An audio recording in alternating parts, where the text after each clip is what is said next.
በክርስቶስ ስም ሰላም እላችኋለሁ። እንደምን ሰነበታችሁ? ከቆምንበት እንቀጥላለን። ዛሬ ማርቆስ ወንጌል ምዕራፍ 1 ነው የምንጨርሰው። ምዕራፍ 1 ከቁጥር 35 እስከ መጨረሻ ያለው ነው ዛሬ የምናጠናው እና የዛሬው ርዕስ የኢየሱስ አገልግሎት የኃይሉ ምንጩ ከወዴት ነው በሚል ነው የምናጠናው። የኃይል ምንጭ የሳምሶን ለየት ያለ ነገር ነው የሚያደርገው። የኃይሉ ምንጭ ምን እንደሆነ እባክሽ ሰልለሽ ንገሪን አሏት ይላል። እና ጌታችን አምላክ ቢሆንም እንደ ሰው ወደ ኢየሩሳሌም ሲገባ ታውቃላችሁ፣ አጋንንት ይወጣሉ፣ በሽተኞች ይድናሉ፣ ከተማ ሁሉ በፊቱ ግልብጥ ነው። እንደ አገልጋይ የኃይል ምንጭ እንድናገኝ ከኢየሱስ የምንማረውን ነው ዛሬ ላካፍላችሁ የምፈልገው። እንደ ኢየሱስ የእግዚአብሔር ኃይል ከኔ እንዴት ይመነጫል በሚል ርዕስ እናጠናለን ማለት ነው። ዛሬ አዲስዬ ወደዚህ መተህ ትጸልይልናለህ እና ከዛ አንብበን እንጸልይ። እግዚአብሔር አምላካችን በጌታ በኢየሱስ ስም እናመሰግንሃለን ስለሰጠን ስለዚህ ስለተወደደ ጊዜ። ክብር ሁሉ ላንተ ይሁን። አሁንም ደግሞ በፊትህ አለን፣ ቃልህን ልንሰማ ልንማር። እግዚአብሔር የዘላለም አምላክ ሆይ በማስተዋል እንድንሰማ እንድትረዳን እግዚአብሔር ሆይ በኢየሱስ ስም እንለምንሃለን። ቃልህ እንዲፈውሰን፣ ቃልህ እንዲመክረን፣ ቃልህ እንዲገስጸን፣ ቃልህ አቅጣጫን እንዲያሳየን በኢየሱስ ስም እንለምንሃለን። እግዚአብሔር ሆይ ቄስንም እንድትረዳ እንድታግዘው እግዚአብሔር የዘላለም አምላክ ሆይ በኢየሱስ ስም እንለምንሃለን። ጊዜያችን የተባረከ ይሁን በኢየሱስ ስም አሜን። እሺ አዲስዬ አመሰግናለሁ። የምንችል ቆመን ብንሰማ ከዛ እንቀመጣለን። በማርቆስ ወንጌል ምዕራፍ 1 ከቁጥር 35 ጀምሮ በጌታችን በኢየሱስ ስም አነባለሁ።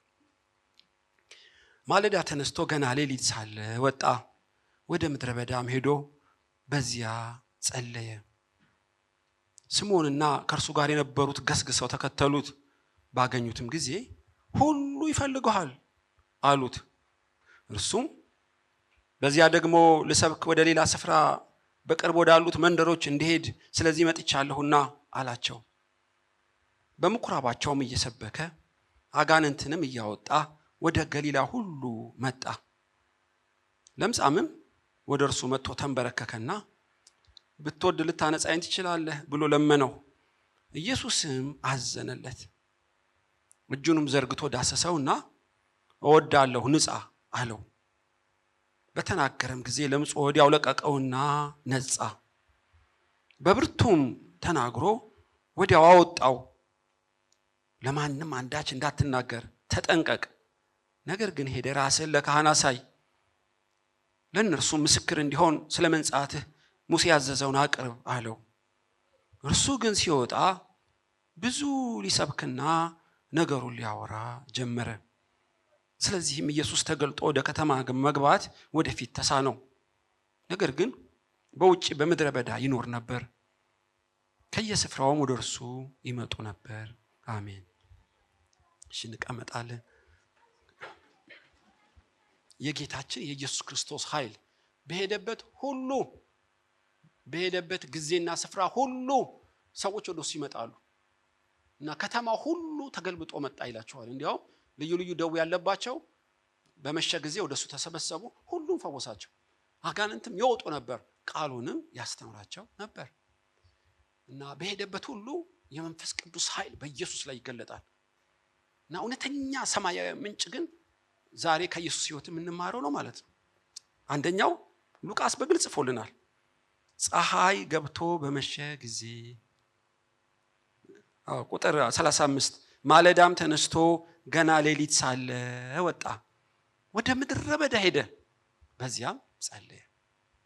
በጣም በግልጥ ምንም ትርጉም እስከማያስፈልገው የኢየሱስ የኃይሉ ምንጭ ከአምላኩ ጋር በተለየ ቦታ የጽሞና ጊዜ፣ የኢየሱስ የኃይሉ ምንጭ ከአባቱ ጋር ለብቻው በተለየ ስፍራ ረጅም ጸሎት ነበር። ይሄ ምድረ በዳ የሚላችሁ የማያውቅ ቦታ እንደማለት ሊሆን ይችላል። ጫካ ውስጥ ምናልባት ወፎች ያሉበት እና ጸጥ ያለ ሰው የማያውክበት ያኔ ሞባይል የለም በርግጥ እንደ ሞባይል ያሉ ስልክ ያሉ ለቅሶ ሰርግ ያሉ የማያውኩበት ለብቻው ወጥቶ ይጸልይ ነበር። በሌላም ቦታ ማለዳ ይላችኋል በምሽትም ሊጸልይ ወደ ተራራ ወጣ ይላችኋል። እና ኢየሱስ በማለዳ ይጸልያል ልማዱ ነው። ማታ ቀትር ላይ ይሄ አይሁዳዊ ልማድ ነው። ብዙ አይሁዶች እንደዚህ ያደርጋሉ። እና ጌታ ኢየሱስም ሁሉ ጊዜ ይጸልይ ነበር። እንዲህ ተለማምደ እኔ አሁን ጸሎት አይደለም ማካፈላችሁ በእውነት ጽሞና ደግሞ አርምሞ የሚባል አለ። አርምሞ ምንም ሳትናገር ሱባኤ እንደገባህ አይነት በጣም እሱ ከበድ ያለ ልምምድ ነው።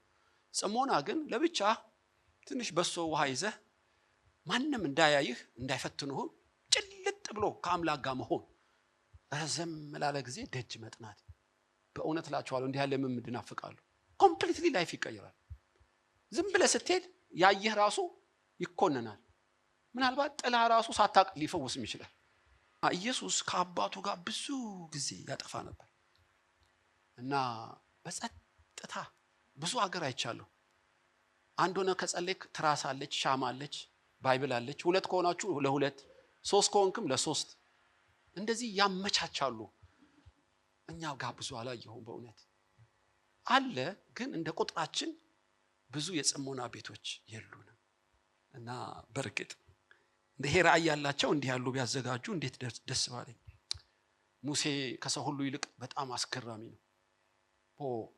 ሌላ ራእይና ህልም እናገራለሁ ነብይ ቢኖር ለባሪያዬ ለሙሴ አፍላፍ ነው ማወራው። አፍላፍ እግዚአብሔር ከሙሴ ጋር አፍላፍ ያወራዋል። ለምን ብትሉ ሁሉ ጊዜ ከሰፈር ውጪ በድንኳን ውስጥ ለብቻው ከአምላክ ጋር ይሆናል። አቤት እግዚአብሔር ለብቻችሁ እንዲያገኛችሁ እንዴት ይናፍቃል እላለሁ አንዳንዴ። ብዙ ምስጢር፣ ብዙ ጥበብ፣ ብዙ ኃይል ሊሰጠን ይፈልጋል። የመቀመጥ ጊዜ የለን። ብንቀመጥ 30 ደቂቃ ነች። አንድ ሰዓት እንኳን ልተዋት ቻላችሁ። ለኛ እኮ አንድ ሰዓት ከባዱ ክላይማክስ ነው። ግን ከአንድ ሰዓት በኋላ ነው የምትጀምረው። ይሄ በረሮው ሐሳቡ ውር የሚለው ሁሉ ጠፍቶ ከአምላክ መንፈስ ጋር ግንኙነት ነፍስ የምታደርገው ቢያንስ ለአንድ ሰዓት እንኳን ደጅ መጥናት ግድ ነው። ያው በርካክ ብለን የጸሎት ርዕሳችን ታታታታታ አይደለም፣ ለመስማት እንኳን ጊዜ የለም። ጸሎት ማለት መነጋገር ነው፣ መናገር ሳይሆን በእውነት እግዚአብሔር ይናገራል። በእውነት ይናገራል። ግን የሚናገሩት ጊዜ ለሰጠው ላደመጠው እና የኢየሱስ የኃይሉ ምንጭ ምንድነው? ብዙ ሰዎች ይፈውሳል፣ አጋንንት ያወጣል። ሰዎች በዛ እኛ ብንነው ምን እናደርጋለን? ቸርች ይተካል፣ ኮንፈረንስ ነው፣ አገልግሎት በአገልግሎት ልም ነው። አገልግሎቱን አቁመን ለብቻ ለመሆን አቅም ያንሰናል። ስኬትና ዝና ከጸሎት ይለየናል። ጌታ ግን ምንም ተአምራት ይሁን በምንም አይነት በዚህ ማደንቃት የሳምሶን እናት ነች። መሳፍንቶች ወረሩት አገሩን። ትዝ ይላችኋል በመሳፍንት ዘመን ፍልስጤሞች ወረሩት አገሩን። አንዲት ሴት ብቻ ሚስጥሩ ገብቷታል። ወታደር ማደራጀት፣ ቀመር መቅመር፣ ጠላት ስንት ሰራዊት አለው ብሎ ስትራቴጂ መንደፍ አይደለም። አታክልት ውስጥ ለብቻዋ ለረጅም ሰዓት ተቀምጣለች። ታውቃላችሁ የሳምሶን እናት ስሟን አላገኘውም በባይብል ላይ ፈልጋታለሁ። በእርግጥ የማኑሄ ሚስት ነች። መልአክም ድንገት ተገለጠላት። በዘመኑ እኮ ስንት ካህናት አሉ። በዘመኑ ሌዋውያን በጣም ብዙ አሉ። እቺ አንድ ሴት ጫካ ውስጥ ለምን ተገለጠላት ብትሉ ይመስለኛል ነፍሷ ከአምላክ ጋር ረጅም የጸሎት ርዕስ ያደረገች። በቃ የሚያሰክራት ጠጪም ወንድ ልጅ ትወልጃለሽ፣ ከፍልስጤም እጅ ያድናቸዋል፣ ናዝራዊ ነው፣ እግዚአብሔር ከሱ ጋር ይሆናል። የኔ ልጅ ያንቺ ልጅ ምን ነው ይሄ መለኮታዊ ማዳን ከኔ ማህፀን እንዲፈልቅ ሳምሶን እንዲወለድ የታሪክ ጉልህ አሻራ ውስጥ ለምን ጨመርከኝ? ጸሎትሽ። ባሏ እንኳን እንደሱ የጸሎት ህይወት የለውም በእውነት። እና ብዙ ለምድር ለአዳም ልጆች መድኃኒት የሆኑ ረጅም ጸሎትን የተለማመዱ ናቸው። ታውቃላችሁ ጸሎት ምትክ የለውም። እንዲያውም ኢየሱስ ከሚመጣው ታመልጡ ዘንድ ከሚመጣው ቁጣ ከዚህ ሁሉ ከሚመጣው ጣጣ ትድኑ ዘንድ ሁሉ ጊዜ ስበኩ አይልም። ከሚመጣው ነገር ታመልጡ ዘንድ ስትጸልዩ ሁሉ ጊዜ ምን በሉ ትጉ። ከሚመጣው ማምለጥ የሚችል በጸሎት ሁሉ የሚተጋ ነው ማለት ነው። ታውቃላችሁ የሚጸልይ ሰው በጣም የእግዚአብሔር ኃይል መገለጫ አንዱ ምልክት እንደሆነ ልነግራችሁ እፈልጋለሁ። ጸሎት በተለይ ጽሞና ከጨመረበት ወንድማችን ሰለሞን በምድር ላይ እስከዛሬም ከሱ በፊትም እኮ እንዳይኖር ነው በብልጥግና በጥበብም እግዚአብሔር የቀባው። ነገር ግን ዳዊት አስጠንቅቆታል። ዝናህ በጣም የትየለሌ ነው፣ ሀብትህም አይቆጠርም፣ የጥበብ ያስተዳደር ብዛት። አንድ ነገር እለምንሃለሁ ከአምላክ ጋር መሆን እንዳትረሳለሁ። አብዛ ጽሞና አለው። ሰለሞን ግን ሴት አበዛ፣ 1000 ሴት፣ ወርቅ አበዛ፣ ፈረስ አበዛ፣ በቅሎ አበዛ። እነዛ ያበዛቸው ከአምላኩ አሳነሱት። ጊዜ አጣ ከአምላኩ ጋር ለመሆን። አሁን መክብብን መኃልይና ሰለሞንን መጽሐፈ ምሳሌን የጻፈ ሰው በተራራ ላይ ለጣዖት አጥኖ ሰገደ ቢል ማን ያምናል? ያንንም ያህል የሚያበራ ከዋክብት አምዘግዝገው ለምን ጣሉት? ጸሎትን ከጉልበቱ ላይ ቀስ ብሎ ሰረቀው፣ አለቀ። በጣም ጣጣ ታውቃላችሁ። ጸሎት ተደጋግሞ የምንሰብከው የምናነበው ነፍሳችን የምታምነው ነው። ለማድረግ ግን እንቸገራለን። አንዴ ከተለማመድከው ውስጡ ከገባ አትወጣ። አንተ ብዙ ከአምላክ ጋር ትሆናለህ። ያንተን ስራ አምላክ ሲሰራ ነው የምታየው። በጥቂቱ ጸሎት ብዙዎች ይድናሉ፣ በጥቂቱ ሰብክ ብዙዎች ይለወጣሉ። ለምን? መንፈስ ቅዱስ ካንተ ጋር ይሆናል። ጸሎት ካቆምክ ብዙ ጩኸት፣ ትንሽ ፍሬ። አየህ፣ ተውግፋ በለው ህይወት የሚሆንብህ እና ኢየሱስ የኃይሉ ምንጭ ጸሎት። እዛ መካነ ኢየሱስ እኛ ጋር አያት ዳንኤልን ነው ማካፈለው እና ለማካፈል ሳነብ በእውነት እየተደነኩ መጣው ራሴ። አንድ ዳንኤል በ18 ዓመቱ የተማረከ አባት እናት ወንድም እህት የሌለው ከሀገሩ ውጪ በጣዖታት ስንት መቶ ጅኒዎች ጣዖታት ባሉበት 3 ነገስታት 2 መንግስታት ዘርሯቸዋል። አንድ ዳንኤል አታሙ የጠቅላይ ሚኒስትር ሆኖ ቃላተኛ ጠንቋይ ተብታቢን ጭጭ ያደረጋቸው ብቻውን እንዴት ቻለ አለው። ሚስጥሩ ዳንኤል ጸሎት አቁም ከምትለው አንበሳ ይብላ ብትለው ይቀለዋል። ሚስጥሩን አውቆታል። የ120 ሀገር ሚኒስትር በቀን 3 ለመጸለይ ጊዜ እንዴት ታገኛለህ? እኔ እኮ የአንድ ቸርች ነኝ፣ አገልጋይ ነኝ። ምንም ጊዜ አጣለሁ። አንዳንዴ ለቅሶ፣ ሰርግ እንደ ሄሊኮፕተር ስበር እንኳን 120 ሀገር አዲስ አበባ ላይ ብትሾመኝ እኔ ምን እንደምሆን አላውቅም። 120 ሀገር እኮ ነው የምላችሁ። ምን ጉድ ነው የጭንቅላቱ፣ ምን አይነት አኪው ነው አላሉ። ከአምላኩ ጋር ጊዜ ስለሚያሳልፍ ብዙውን አገር እንዴት እንደሚያስተዳድር ጥበብና መገለጥ ሰጠ። እግዚአብሔር ከሱ ጋር ነው። ልዩ መንፈስ አለው። የልዑል አምላክ መንፈስ ከሱ ጋር ነው። ጥበብ አለው፣ ማስተዋል አለው፣ ዕውቀት አለው የሚባለው ከአምላክ የተቀዳ ጥበብ ስላለው ዳንኤል ሳይሆን ኢየሱስ በዳንኤል ውስጥ ሲሰራ ነው የምታዩት። ድንቅ ነው። ተመቸው ማለት ነው ዳንኤል። ለምን ተመቸው ብትሉ ይህ ጸሎት የሚባለው በጣም ነው የገባው። በመረጃ አይደለም የገባው፣ በእውነት እላችኋለሁ ነፍስ ውስጥ የተዋሃደው ሚስጥር ነው። ዳንኤል እና ጸሎት መለያየት አትችሉም። ሐዋርያው ጳውሎስ በመጽሐፍ ቅዱስ ላይ አንድ ሰው 14 መጽሐፍ ነው የጻፈው እኮ። ኢሮፕን እንዴት በወንጌል እንዳረሳት ታውቃላችሁ። ግን ምንድነው የዚህ ሰው ሚስጥር ብዬ አንዳንድ ሳጠና በአረም ምድረ በዳ ለብቻዬ 3 ዓመት ተቀምጫለሁ ይላችኋል። ይሄ እኮ አረም ምድረ በዳ የሚለው ገዳም በለው ብቻውን ለ3 ዓመት ምን ዋሻ ውስጥ እንደተቀመጠ አላውቅም። እዛ ነው ጽፎ የጨረሰው፣ እዛ ነው ሰብኮ የጨረሰው፣ እዛ ነው ተቀብሎ የጨረሰው። እንደ ንስር ታድሶ ሲወጣ ነው እንጂ የምታየው የዳንኤል የጳውሎስ የአረም ምድረ በዳ ጸሎቱ ምን እንደሆነ አልተጻፈልንም። ጥቂት ነው የጻፈልን። አየህ፣ እና ኃይል የሚወጣባቸው አነጋጋሪ ተጽዕኖ የሚያመጡ ከበስተጀርባ ወይ እነሱ ይጸልያሉ ወይ ስለነሱ የሚጸልይ ሰው አለ። ስለ ቢሊ ግራም ብዙ ጊዜ ይሰማለሁ እና እኚህ ሰው ገና መድረክ ላይ ሲቆሙ እኔ አንድ ሰው ይሁን በግሩፕ አላውቅም ከሚሰብኩበት በታች ተንበርክከው የሚፋለሙ ሰዎች አሉ። እሳቸው ሞተው እንኳን ያቋቋሙት የቢሊግራም ሚኒስትሪ ዓለምን እያነቃነቀ ነው። እኔ እንኳን ራሱ በቅርብ ሄጄ ነበረ ኢትዮጵያ ውስጥ እና የሚያስገርም ስኬት ወንጌል እኮ ነው የሚሰብኩት። በጣም ሲምፕል ቴዎሎጂ ነው የሚሰብኩት። 1000 2000 ሰው መዳን ሶ ሲምፕል ለሳቸው። ሚስጥሩ ከፍልስፍናው ከቃላት ብዛት አይደለም። እያንዳንዱ ቃል ውስጥ ኃይል እንዲኖረው ያደረገው ስለሳቸው የተደራጁ የሚጸልዩሉ። ምናልባት ሚስትየው ይሁን የሰማሁት እርግጠኛ ባልሆንም ብቻ ሰምቻለሁ ከሳቸው ጀርባ የፕሬየር ግሩፕ ዋሪየር የሆኑ ኃያላን እንዳሉ በደም ሰምቻለሁ። ደግሞ ማምናለሁ። ከዚህ ውጪ በፍጹም ስኬት ሊያመጡ አይችሉም።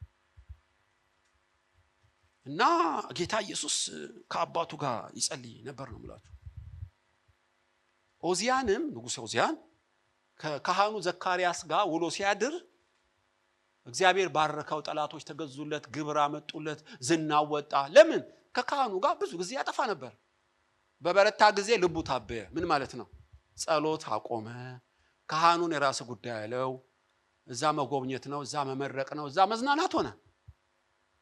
በማያገባው ገባ። ቤተ መቅደስ ውስጥ ጣልጠን አለ። 85 ካህናት ተሳደበ። በለምጽ መታውና የተዘጋ ቤት ኖረ። ተምዘግዝጎ ለምን ወደቀ ብትለው ያቺ የልጅነቱ አምላክ ለክብሩ ያለማመደው ጸሎትን ተወው። እና አንዳንዴ ሰይጣን እንዴት አዙሪት ውስጥ እንደሚከተን። አብርሃምና ሎጥ በአንድ ዘመን ነበሩ ታውቃላችሁ። በድንኳን ይኖራል ግን ሰማያዊ ዜጋ ህይወት ነው የሚንጸባረቀው አብርሃም ላይ።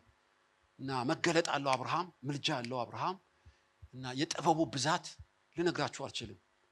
ሎጥ እንደ እግዚአብሔር ገነት ያማረች ከተማ ውስጥ ነው የሚኖረው። ግን ነፍሱ እለት ተለት ትጨነቅ ነበር ይላል ከሚያየውና ከሚሰማው የተነሳ። የሁለቱ ሰዎች በአንድ ዘመን ቢኖሩም የሰማይና የምድር ያለው ልዩነቱ ሲያጋልጠው ጌታ ሎጥ ሲበላ ሲጠጣ ሲያገባና ሲያገባ ሲሸጥና ሲገዛ ለጸሎት ጊዜ የለውም። ቀን አይደለም ማታ የትርፍ ስራ ይሰራል። በሶዶም ጎሞራ በር ላይ ለሚገቡና ለሚወጡ ቪዛ የሚመታ ቀረጥ የሚቀጥ የትርፍ ሰዓት ስራም ነበረው።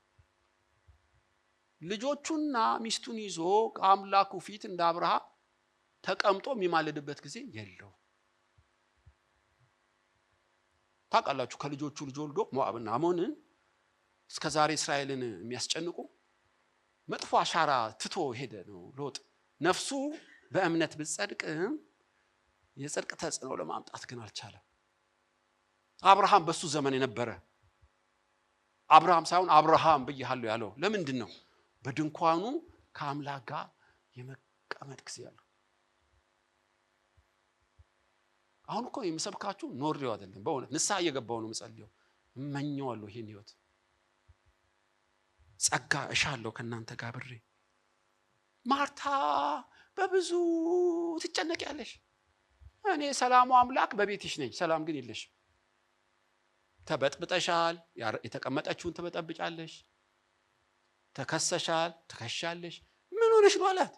እኔ አላቅም ችግሩ ሁላችሁ እንዲሁ ቁጣ ይለኛል ጌታ ሆይ፣ እንደዚሁ ክሰሽ ይለኛል። ምንድነው አለችው። አንድ ነገር ጎደለሽ። ትወጭኛለሽ ማርታ አውቃለሁ፣ ታምኝኛለሽ አውቃለሁ። አንድ ዋና ነገር ምንድነው? ዋና ነገር እንደ ማርያም በእግሬ ስር መቀመጥ የለም። ችግርሽ ብቻ ነው አላት። እኔ ይሄ ነገር በጌታ ስር መቀመጥ ምንድነው እላለሁ። ስራ ትቼ በር መስኮት ዘግቼ ሻማ እያበራው ቁጭ ልበል ማለት ነው አይመስለኝም። በመንፈስ ከእግዚአብሔር ጋር ለመሆን ነፍስን አሰልጥነው በትችል አንዳንዴ በጸጥታ ትንሽ ረዘም ያለ ጊዜ መስዋዕት ከፍለህ ሁን እንደማለት እንጂ ስራህን ሁሉ አቁም ማለት አይደለም። ደግሞ ሌላ ማናጋት ይፈጥራል። ነገር ሁሉ ትክክል እንዲሆን በመጠን እንዲሆን ጸሎት ቢቻል ዋና ቀዳሚ እንዲሆን ነፍስን ማሰልጠን ግድ ነው። እሺ ጸሎት ካልጸለይክ ምናልባት ሲኦል ላትገባ ትችላለህ። እድሜ ብዙ ሆኖ ምንም የሚነገር ታሪክ የጽድቅ ተጽዕኖ ሳታመጣ ኃይል ሳይገለጥብህ ተወለደ፣ አገባና ሞተ ይባልልሃል። አለቀ። በማመን ትገባለህ እኮ ግን የገሃነም ደጅ ነቅንቀህ የሚሰማ የሚነገር ነገር አስተላልፈ መኖር አትችልም። እንደዚሁ እንደ እንዝር ተሽከርከረ እንደ ሌሊት ወፍ በረ ዘመን ያልቃል። ግድ ነው አልኳችሁ ይሄ ነገር እና ዋና ሳብጀክት እኔ ይመስለኛል። ጸሎት የሌለው ሰው በጣም ያስታውቃል። በምን ታውቀዋለህ? 15 ክፋት 30 ደቂቃ ውስጥ ታውቀዋለህ። ዶክተር አሞኛል እስቲ ምላስን አሳየኝ። አይ ሆዴን ያመመኝ ምላስን አሳየኝ እኔ አውቀዋለሁ። በቃ የማይጸልይ ሰው ምላሱን አይተህ ታውቀዋለህ። ካድሬ ነው፣ ጄኔራልም ነው፣ ዳኛም ነው፣ ሁሉን ይሆናል። ራሱን መግዛት አይችልም። ዝም ብሎ የሚያወራ አቅጣጫ ከሌለው ይሄ ሰው ጸሎት አቆሟል ማለት ነው። በቃ ቁጣ ካለው ግንፍል ካለው የሰራዊት ጌታ እግዚአብሔር ወደ ጸሎት ተመለስ ብትሉት አትስቱ። እንዲህ ውጫዊ ምልክት አይተ ነው። ልቡ ኮራ ይላል፣ በማያገባው ይገባል። መዘባረቅ ነው በቃ። እንቅልፍ ያጣል፣ ሰላም የለውም፣ ሁከት የለውም፣ ነፍሱ ርፍ ያለች አይደለችም። የሚሰማኝ በእርጋታ ይቀመጣል እኮ የሚለው ነው። እርጋታ የሚባል የለም እና በቃ ብትገምት አትስትም። ወይ ጸሎት ቀንሰሃል ወይ አቆመሃል። ማነገረ ብትለው ያው የእግዚአብሔር ቃል ነገረኝ። በቃ ምልክቶች ያስታውቃሉ ማለት ነው።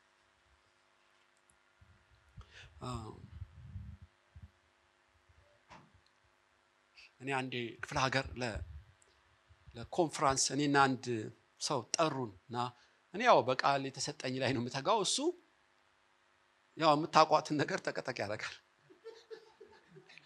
እና ወይ እግዚአብሔር ስራ አላለው እንደው በእውነት በሻይ ሰዓት እንደው እኮ የምትገርም ነው።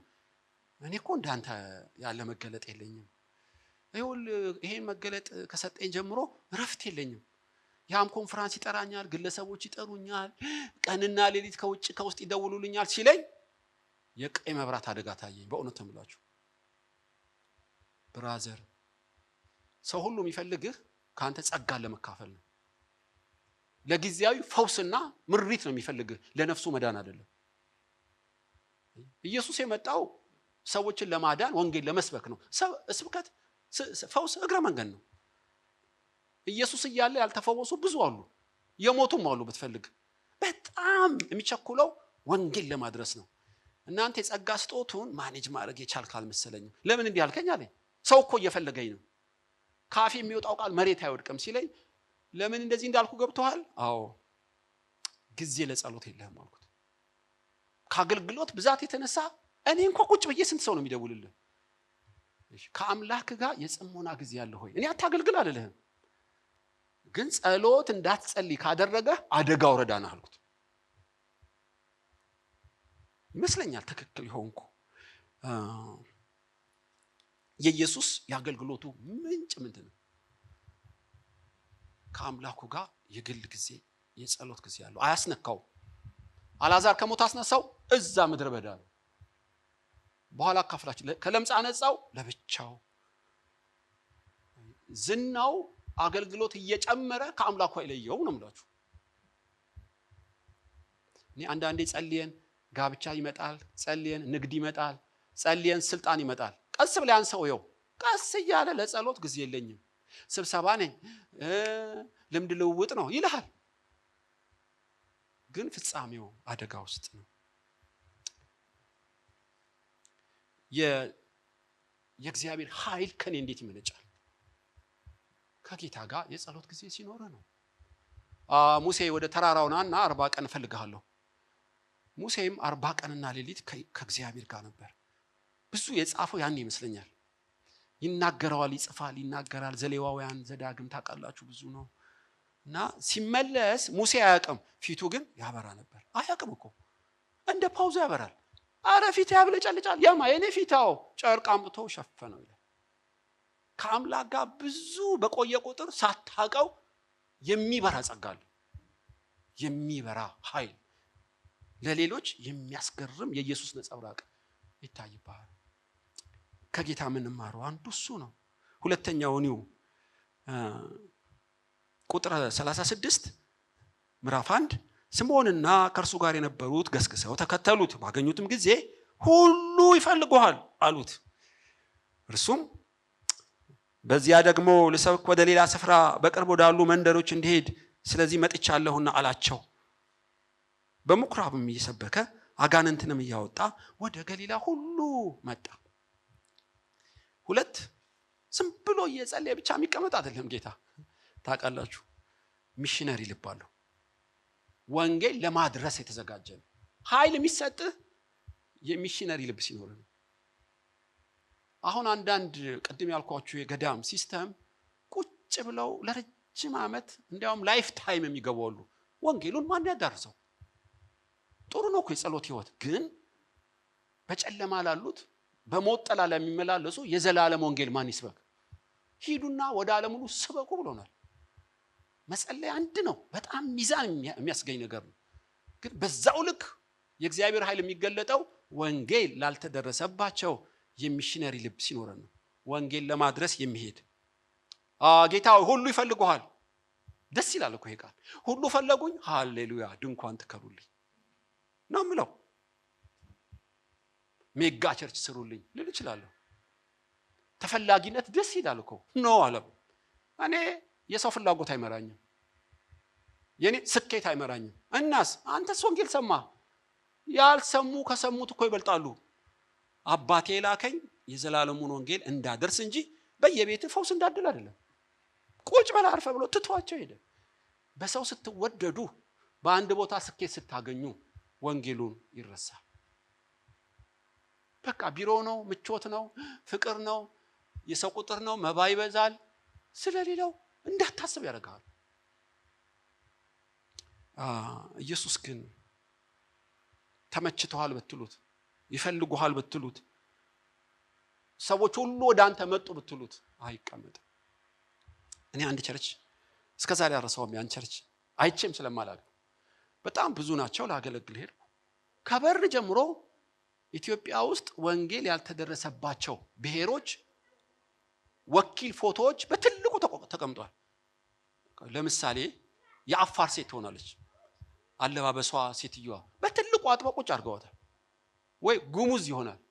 ትክክል አልሆን ይችላል። ምሳሌ ነው የምነግራችሁ። ኢትዮጵያ ውስጥ ወንጌል ያልተሰበከባቸው የሰዎችን ብሔር የሚገልጡ ሰዎች ታጥቦ በመስታወት በእያንዳንዱ ህዝብ ፊት ቆመዋል። ጠቅላላ መሰዊያው ግድግዳው ተሞልቷል። ይሄ ሁሉ ፎቶ ምንድነው አልኩት። ሙዚየም ነው እንደ ፎቶ አልበም? አልገባህም አለ። ተመቻችተው እንዳይቀመጡ እያዩ እንዲኮነኑ ነው ያስቀመጥነው። ስንት ባይብል የሌለበት ኢየሱስ ምን እንደሆነ ያልሰሙበት ማት ክልል አለ። እያንዳንዱ ምዕመን ጠይቀው መቼ ነው ሚሽነሪን ምን ልከው ይላሉ። እና በአይናቸው ውስጥ ሳሉባቸው። አደነኩት። ፎቶ አነሳዋቸው። እንዲያው ምን አይነት ስትራቴጂ ነው! የሚሽነሪ ልብ አላቸው። አንዳንዴ ምልከታችን አይደለም ወንጌል ላልተደረሰባቸው ከኛ ውጪ ሌላ ዲኖሚኔሽን የሚባሉት የኛ የሆኑ የማይመስልናሉ። መካኒውስ ከሆነ መካኒውስ ብቻ፣ ሙሉ ወንጌል ከሆነስ ሙሉ ወንጌል ብቻ ነች የሱ መንግስት ነው እንዴ? አይደለም። ሰው እኮ ነው የከፋፈለን። አንድ መንግስት፣ አንድ ወንጌል፣ አንድ አምላክ አለ። ወንጌል ላልተደረሰበት ነው የማደርሰው። ልክ ነው። ቤተክርስቲያን እወዳለሁ፣ የራሴ ስነ መለኮት ቴዎሎጂ አቋም አለኝ። ሆኖ የተጠራነው ለዓለም ሁሉ ነው። ለቋንቋ፣ ለብሔር፣ ለነገድ ነው። አየህ፣ ከኛ ውጪ ማሰብ ካልቻል እየሞትክ መጥተሃል። ኢየሱስ ወደውታል እኮ፣ ተመችተውታል። አጋንንት እያወጣ ፈውስ የሚያጠጣ ነብይ አትሂድብን አሉ። ኧረ እባክህ አባቴ ላከኝ ለሰው ሁሉ ነው። ጸጋ የሚለቀቀው እንደዚህ ስትቃይ ነው። ይገርምሃል። የክርስቶስ አካል የዘላለሙ መልእክት ከገባ በትንሽ ነገር ክርክር ውስጥ አትገባ። ከኛ ውጪ ከቴሪቶሪ እንዳትወጣ አትባልም። እንዴት ነው የምንደርሰው? ማንን እንልካለን? እነከሌ እኮ አልተደረሰው ነው የምትለው። ጠባብ ከሆንክስ ትዝ የሚል የሳምንቱ ፕሮግራም ብቻ። ከዛ ትሄዳለህ፣ ቡና ትጠጣለህ፣ ራት ትበላለህ። እሁድ ትዝ ይልሃል ያንተ ቸርች፣ ሮብ ያለው ፕሮግራም ትዝ ይልሃል። ከዛ ውጪስ ምንም ትዝ አይላችሁም። በጣም አደጋ ውስጥ ነን። እና ያልተደረሱ ያልሰሙ ብዙ ህዝብ እንዳሉ ልነግራችሁ ፈልጋለሁ። በቋንቋና በብሔራቸው እነሱን መስለን የዘላለሙን የማይቀየረው ነው ወንጌል ማድረስ ካልቻል በራሳችን ዛቢያ ነው የምንዞረው ማለት ነው። ኢየሱስ ሚሽነሪ ልባል መሳፍንት ውስጥ ትዝ ይላችኋል አንድ ሰው አለ። የዳን ነገዶች ብዙ ናቸው። የዳን ነገዶች የያዕቆብ ልጆች ግን ካህን የላቸው። በኋላ መሬት ፍለጋ ሲሄዱ ይቀድሳል አንድ ካህን። እንዴ ማቤት ነው የሚቀድሰው? አንተ ማን ነህ? ሌዋዊ ነኝ። እዚህ ምን ታረጋለህ? በአመት 10 ብር ይሰጠኛል፣ ለሱ ቀድሳለሁ።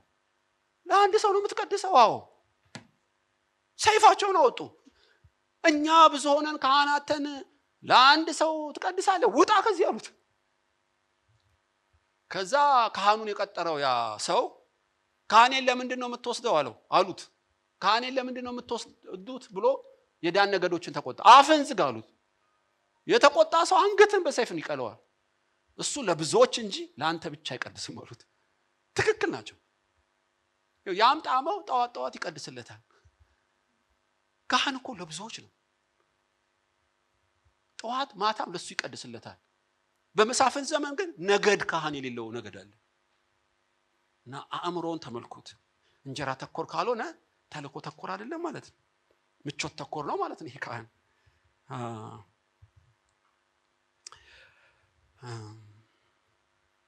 ስምዖን ሕፃኑን ኢየሱስን በ8 ቀኑ ይመስለኛል ከማርያም ተቀብሎ ይህ ሕፃን ለእስራኤል ክብር ለሰው ሁሉ መድኃኒት ነው። ለሰው ሁሉ ብርሃን ነው ልጅሽ። ለሰው ሁሉ መድኃኒት ነው። ለሰው ሁሉ ምን አይነት መገለጥ እንደሆነ ያኔ አይሁዶች ከራሳቸው ውጪ ምንም አያስቡ። ኢቭን ሐዋርያት ከአይሁድ በቀር ለማንም አይሰብኩም ነበር። ስምዖን ቀድሟቸው ገና በ8 ቀኑ ኢየሱስን እንደ ፀሐይ ብርሃን ለሰው ሁሉ ነው። ብራዘር ለኔ ቋንቋ፣ ለኔ ነገድ፣ ለኔ ቴዎሎጂ ነው ብትለው በጣም ተሳስተሃል። ኢየሱስ ለሰው ሁሉ ነው። እና ይሄንን በተግባርም ኢየሱስ ገለጠው ማለት ነው። ሁሉን ለማዳን ነው።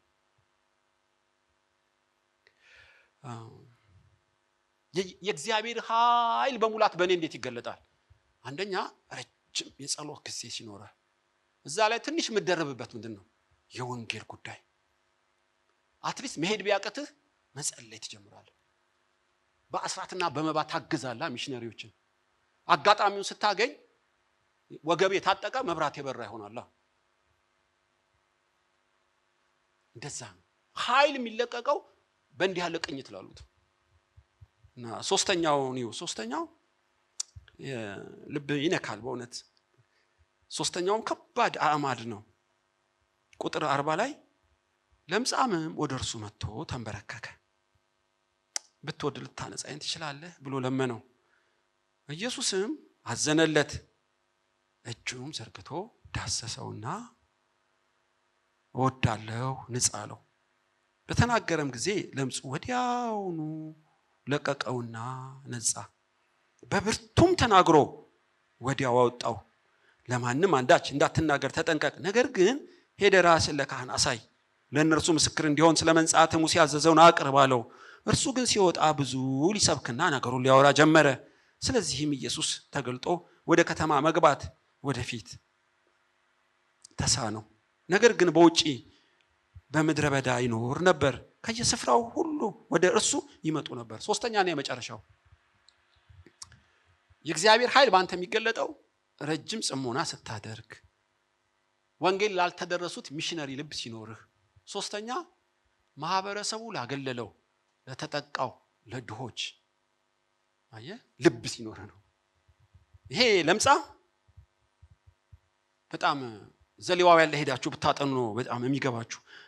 ዘሌዋውያን 13 ላይ 69 ቁጥር ሙሉ የለምጻ እኛን አቀብ ኢትዮጵያ ውስጥ ነው ያለ አይመስለኝም። ብዙ አይነት ለምጽ ስላለ ነው። እና ሉቃስ ለምጽ የሞላው ማለት ተላላፊ በሽታ ጆሮ የሚቆርጥ፣ አፍንጫ የሚቆርጥ፣ መግል አለው፣ ጸጉርም ሁሉ ይወስድብሃል፣ የውስጥ አካላትን ሁሉ ዲፎርሜሽን እጅን ሁሉ ያጣምመዋል። ዲፎርምድ ነው የሚያደርግህ። እና ለምጽ በጣም ከርግማን ጋር ያገናኙታል።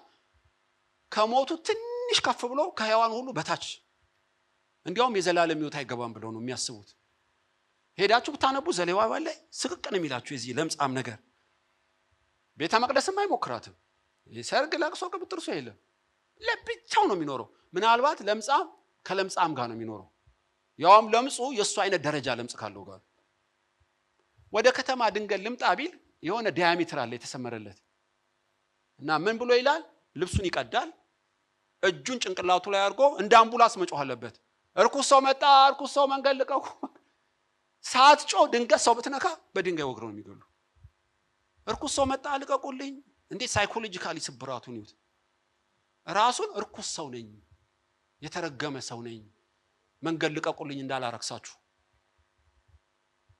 እና ይሄ በሞት ጥላ ውስጥ ላሉ ብርሃን ወጣላቸው የሚለው የሞት ጥላ ማለት እንጦሮጦስ ገደል ማለት ነው። እና ምግብ እንደ ዶሮ ይበተንላቸዋል። እዛው እቃው እንኳን መንካት አይችሉም። ጨለማ ነው። እዛው ጉድጓድ ውስጥ ምግብ ይሰጣቸዋል፣ ውሃም እንደዚህ ወረወርላቸዋል። እቃው አይነካም፣ ከነኩት ይረክሳል፣ ወይ ይሰበራል፣ ወይ ይቃጠላል። የሞት ጥላ በሉት። ኢየሱስ መጥቶ ነው በሞት ጥላ ላሉት ብርሃን ያወጣላቸው። እና ለምጽ ከባድ በሽታ ነው። ይሄ በለምጽ የተሞላው ሰው ምሽት ላይ ይመስለኛል ፀሐይ ሲጠልቅ እንግዲህ በቀን አይችልማ። ፈሪሳውያን ሰዱቃውያን አያሳልፉትም። ምናልባት ተደብቆ ይሁን የተወሰነ ሜትር ርቆ ይሁን አላውቅም። እና ጮኸ፣ አምኗል፣ ስለ ኢየሱስ ሰምቷል። እና ብትወድስ ልታነጻኝ ኃይል አለህን? አይደለም፣ ከወደድክ ማንጻት ትችላለህ ማለት ነው።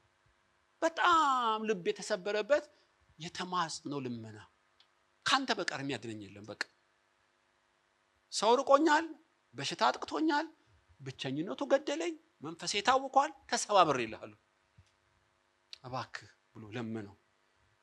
ለምጻምን የነካ ራሱ ይረክሳል። ታውቃላችሁ፣ ሌዋውያን መርምረው አገላብጠው መርምረው ነው ይፈቅዱልህ። ነፃው እንኳን ብትል ብዙ ወር ይፈጃል። እስቲ ዙር፣ ተገልበጥ፣ እስቲ ወደ ቀኝ ወደ ግራ እያሉ ምንም ለምጽ ካጦብህ በዚህ ታጠብ ይሉሃል፣ በዚህ ፈትሹሃል። መስፈርታቸው ቀጭን ነው። እንኳን ለምጻም ሆነ ተፈወስኩ ብትል ጣጣው ብዙ ነው።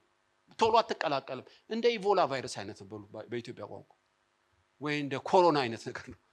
ከሰው ሁሉ አርቆ እንደ ጌሾ የሚወቅት በሽታ እና ኢየሱስን ምን አለው?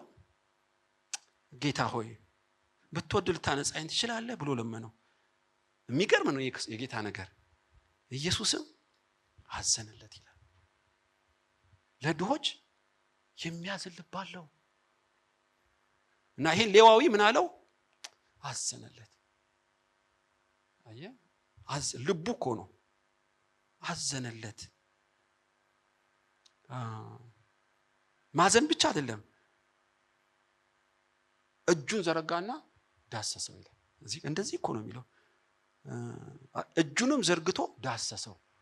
ፈውሰኝ እንጂ ዳሰኝ አላለው። ሳይዳስሰው እኮ መፈወስ ይችላል።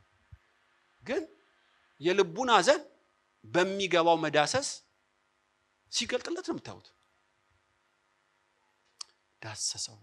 እወድሃለሁ ንጻ ብሎ እንግዲህ ለምጻም ማለት ይኸው መግሉን እየነካ ምኑን የተቆረጠው ምኑን ሰው ነክቶት አያውቅም። ከላይ ጀምሮ ዳሰሰው። ወይ ወድቃል። በቃ እኔ የሚወድቀን ይመስለኝ። የኢየሱስ እጅ ሃሌሉያ ይገርማል። ዳሰሰውና የሚለው ቃል በጣም ለየት ያለ ነው። አንድ ሳምራዊ በወንበዴ የተደበደበ አየና ቀርቦ ዘይት አፈሰሰለት፣ በፋሻ አስሮ አህያው ላይ ያስቀመጠው እና 2 ዲናር ከፍሎ ሄደ። ከሁሉ ባልንጀራ የሆነው ማን ይመስልሃል? ሌዋዊው ሄደ፣ ካህኑም ሄደ፣ ሳምራዊ ይመስለኛል። ለምን ይናረገ? አዘነለታ። የልብ ጉዳይ እኮ ነው፣ የብር ወርቅ አይደለም። አዘነለት። እነዛ እኮ ዘይት አጥቶ አይመስለኝም። እና ከፍቅር የመነጨ ስለሆነ አትደክምም፣ አታክትም። ኢየሱስ አዘነለት። ከዛስ እጁን ዘርግቶ ዳሰሰው። አንዳንዱ ያዝንልሃል፣ አይዳሰስህም። እና ይሄ ሰው የሚያስፈልገው አሁን የመንፈስ መጠገን ነውና ዳሰሰው። እና ልቡ አዘነለት፣ በእጁ ዳሰሰው፣ በአንደበቱም ፈወሰው። ምን አለ? እወዳለሁ ንጻ አለው። ታውቃላችሁ ብዙም ቤት የሚያኖረው ገንዘብ፣ ቤት ይመስለናል፣ ሶፋ፣ ቴሌቪዥን። የብዙ ቤት መፍረስና መዳን ምክንያቱ ቃል ነው። ኢየሱስ ምን አለው? እወዳለሁ። የሚያንጽ ለሌሎች ጸጋ የሚሰጥ ቃል በቃላት ስንቱ እንደተሰበረ ልነግራችሁ አልችልም። አንተ የአባቴ እናት ኃጢአት ቢኖርብህ ነው አንተ ለምጻ እርግማን ካለብህ ከበሽታው በላይ እንክት ነው የምትለው። ልክ ነው ለምጻም ነኝ እኔ ምክንያቱን አላውቅም። ማንም የሚያገዘው የሚረዳው የለም። ጥቅስ ይጠቅስልሃል። ዘሌዋውያን አንብበው። እርኩስ ነኝ በል እርኩስ ነኝ፣ አልጠጋም በል እያሉ ድቅቅ አድርገውታል። ይገርማችሁ። ኢየሱስ ግን እወዳለሁ ንጻ አለ። የሚገርም ነው አንደበት። ቁስሌ በስቷል እናንተ የኢዮብ ወዳጆች፣ እኔ ማጽናናቱ የሚቅርብኝ በቃላት አታድቅቁኝ፣ በቃ ዝም በሉ አላቸው። በመግል እኮ ውስጥ ነው ኢዮብ 7 ልጆቹ ጭጭ ብለዋል። ሀብቱ ረግፏል ታውቃላችሁ። ከዛ በላይ የጎዱት 3ቱ ናቸው። ጽድቅ አድርጎ እንደዚህ ሆነ ማን ነው? ራስን መርምር እስቲ ብራዘር። እግዚአብሔር ጻድቅ ነውና እሱ ኃጢአት በሰው ላይ እንደዚህ ኧረ እኔ ኃጢአት አደረግ ያለም ነው እንጂ አደቀቃችሁኝ፣ በቃ አታጽናኑኝም፣ አታድቅቁኝም፣ ዝም በሉ በቃ ጽድቅ ይሁንላችሁ እያለ ሲማረር ነው የምታዩት። በእውነት ጸጋ የማይሰጥ እውነት የሆነ ግን ፍቅር የሌለበት ቃል። አንዳንዴ እኮ እውነት ነው የምንናገረው ግን ጥበብም ፍቅርም የለውም። የእውነት ቃል ያለ ፍቅር ገዳይ እንደሆነ ነግራችሁ ፈልጋለሁ። አንዳንድ ሰው እውነት ይዝና ይጮሃል፣ ለፍትህ ተቆርቋሪ ይመስላችኋል፣ ውስጡ ፍቅር የለውም። ኢየሱስ ቢቆጣም ምንጩ ፍቅር ነው። አንዳንድ ሰው እውነትን ብቻ ይዛል፣ ጥበብ የለው፣ ፍቅር የለው፣ ድቅቅ ነው የሚያደርግ። አትከራከረው፣ እውነቱን ነው። ዝም እንዳትለው፣ ፍቅር የለበትም፣ ይጎዳል። እንዲህ ያለ ሰው ኢየሱስ ከአፉ የሚወጣው ቃል በጣም ነው የሚገርመኝ። እወዳለሁ ንጻ። እንዲያውም አደመጠው። ጌታ ሆይ ቆመለት። ምን እንደምትፈልገው አለው። ብትወድ አንጻኝ። ቆሞ መስማት ራሱ እኮ ለነሱ ክብር ነው። ማንም ቆሞ ሰምቶት አያውቅም። ሸሽቶት ነው እንጂ የሚሮጠው። ቆሞ የሚሰማው ማን ነው? ናቡከደነጾር እግዚአብሔር ክፉ ነገር አይቶብሃል፣ ዛፉ ተቆርጦ እንደ የእንስሳ ልብ ሊገጠምልህ ነው ባጭሩ። ግን ይሄ ክፉ ነገር ለምን እንደደረሰብህ ልጠቁምህ። ለማስቀረትም ትችላለህ ካመንከኝ። ምን ላድርግ አለው? ለድሆች ምጽዋት አድርጋለሁ። ለድሆች መመጽወት ኃጢአትን ያስቀራል ማለት አይደለም ቴዎሎጂው። ብዙ ድሆች አልቅሰውብሃል። ሰው ጤፉ ነህ ብራዘር። ፍትህ አይቆሙ። ንጉሥ ነህ፣ እሳት ውስጥ እየጨመርክ ከጭድ ጋር እያቦካ ድሆች ወደ ሰማይ አልቅሰውብሃል። የድሃ እንባ ሚሳኤል በለው ብራዘር። እኔ የምለው ቸርነት አድርግላቸው፣ ራራላቸው። ምናልባት እነሱ ሲባርኩ እግዚአብሔርም ይራራልሃል አሉ። አጅሬ አልሰማውም። ያው እንደ ሳር በላ እንደምታውቁት ኢየሱስ ለድሆች ልብ ነበረው ማለት ነው። ጳውሎስና በርናባስን ለመረጥኳቸው ስራ ለዩልኝ ያለ መንፈስ ቅዱስ ተቀብተው እጅ ተጭኖባቸው ሲወጡ ድሆችን እንድናስብ ለመኑን፣ እኛም ያለ ማድረግ ተጋን። በጳውሎስ ጸጋ የመገለጡ ሚስጥር ሆን ብሎ ወደ ድሆች ያዘነብላል። ማህበረሰቡ ላገለላቸው ልብ አለው ነው የምላቸው። ይሄ ለምጻሙ ነገር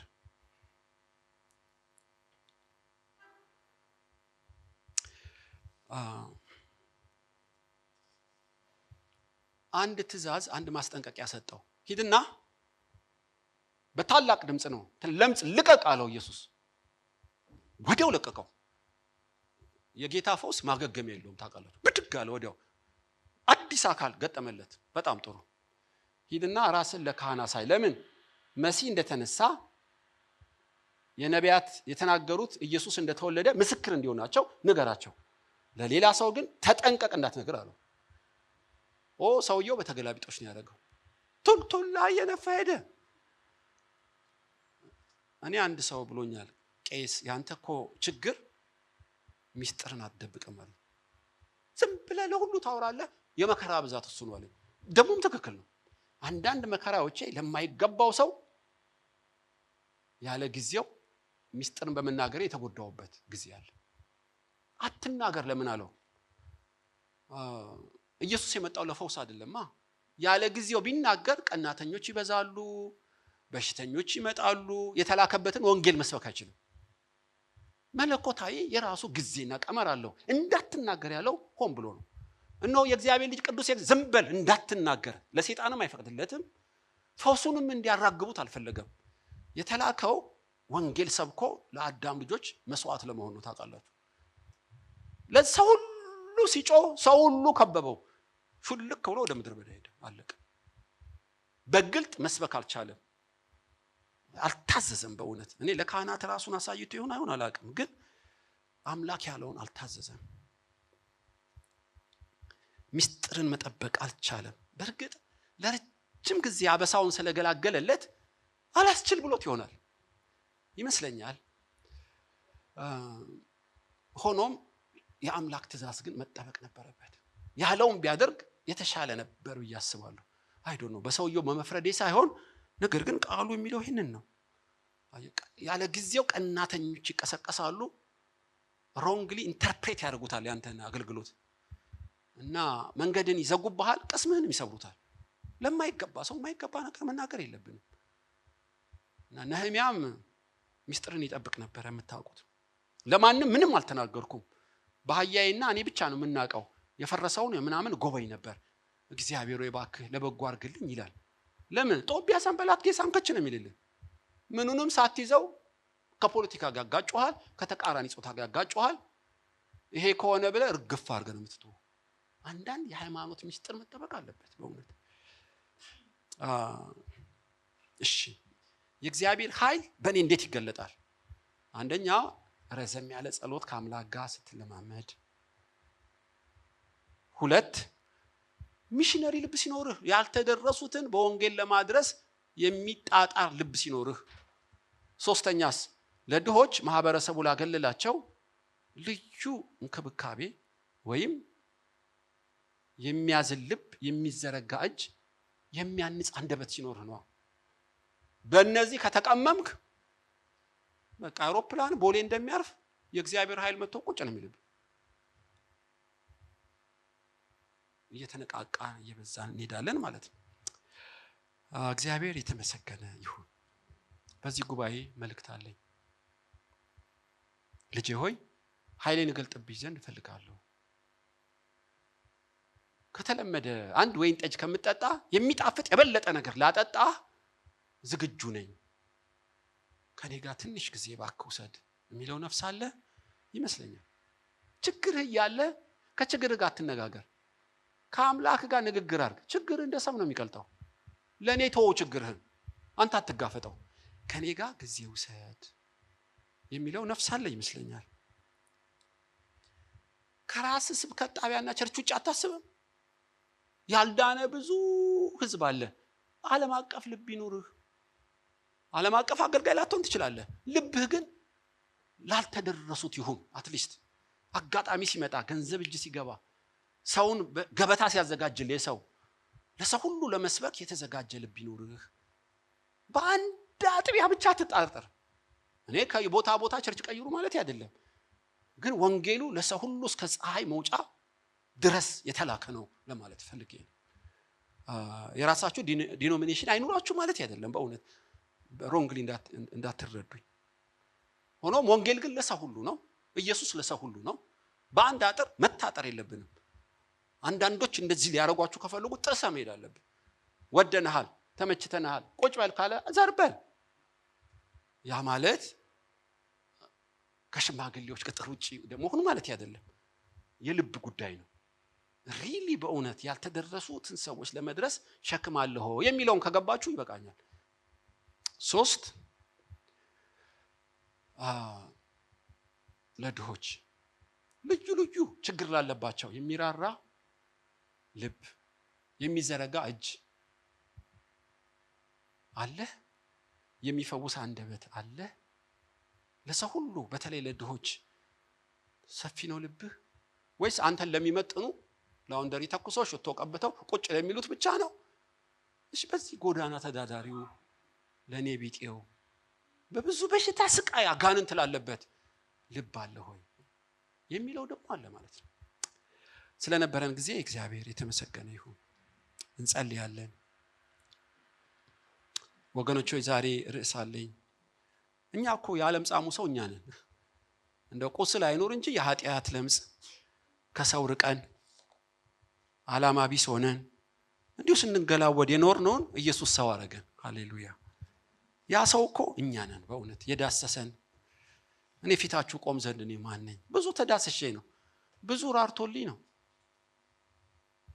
ብዙ ቃል አውጥቶልኝ ነው ልባላችሁ። በብዙ ደግፎኝ ነው ፊታችሁ የቆምኩት። ለኛ እንዲህ ከተደረሰልን ከተራራልን እኛም እንዲሁ የክርስቶስን ፍቅር ማንጸባረቅ መቻል አለብን። በዚህ ጉባኤ ኃይል ሊያበዛለት የሚያዘጋጀው ሰው አለ። በእውነት ነው የምላችሁ። ያልተጠባበቀው ልዩ ኃይል የሚገጠምልህ የምትሞላ ሰው እዚህ ቤት አለ። ተረኛው መልእክተኛ አንተ ስለሆንክ ኃይልን ካልተቀበልክ መውጣት ስለሌለብህ ኃይል ሊሞላው ጫፍ የደረሰ ሰው እዚህ ቤት አለ። ያ ሰው እኮ አንቺ ነሽ፣ አንተ ነህ። ኃይል ስሞላህ ለምንድን ነው ልጄ ሆይ? ብዙዎችን በወንጌል ለመድረስ የተጠቁትን ነፃ ለማውጣት አየ በጣም ብዙ ኃይል ሊሞላ ሰማያትን ሊከፍትለት እግዚአብሔር እጁን ሊዘረጋለት ያለ ሰው እዚህ ቤት አለ። ይሁንልን። በእውነት ኃይል ያስፈልገናል። ያለ እግዚአብሔር ኃይል ምንም ማድረግ ስለማንችል የገሃነም ደጆች ታላላቅ ናቸው። ኃይል ካልተሞላ በራስ አትችልም። በሽታው ብዙ ነው። እንቆቅልሹ ብዙ ነው። ጦርነቱ ብዙ ነው። ድህነቱ ብዙ ነው። ትብታቡ ኃይል ያስፈልገናል። ኃይል ብሰጥ ግን ለምን ታውለዋለህ ነው? ለተጠቁት ነፃ ለማውጣት ላልተደረሱት ወንጌል ለመድረስ ነው። እሺ አገልግሎት ባበዛለህ ጸሎት ትቀንሳለህ? የኃይል መቀበያ ጣቢያህን ጸሎት መሆኑን ታውቃለህ ወይ ነው ሞግቱ። ክብር ለእግዚአብሔር ይሁን።